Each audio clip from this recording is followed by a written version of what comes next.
كنتم أمواتا فأحياكم ثم يميتكم ثم يحييكم ثم إليه ترجعون। তোমরা কিরূপে আল্লাহকে অস্বীকার করো, অথচ তোমরা ছিলে প্রাণহীন। তিনি তোমাদেরকে জীবন্ত করিয়াছেন, আবার তোমাদের মৃত্যু ঘটাইবেন ও পুনরায় জীবন্ত করিবেন, পরিণামে তাহার দিকেই তোমাদেরকে ফিরিয়ে আনা হইবে। هو الذي خلق لكم ما في الأرض جميعا ثم استوى إلى السماء فسواهن 7 سماوات وهو بكل شيء عليم।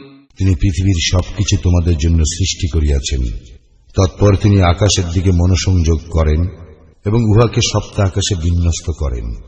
তিনি সর্ববিষয়ে সবিশেষ অবহিত।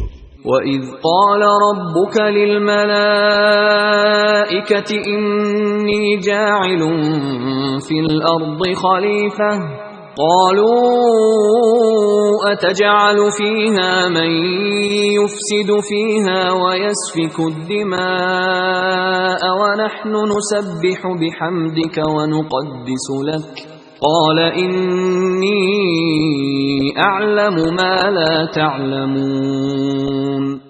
স্মরণ করো যখন তোমার প্রতিপালক ফেরেশতাদের বলিলেন, আমি পৃথিবীতে প্রতিনিধি সৃষ্টি করিতেছি। তাহারা বলিল, আপনি কি সেখানে এমন কাহাকেও সৃষ্টি করিবেন যে অশান্তি ঘটাইবে ও রক্তপাত করিবে? আমরাই তো আপনার সপ্রশংস স্তুতি গান ও পবিত্রতা ঘোষণা করি।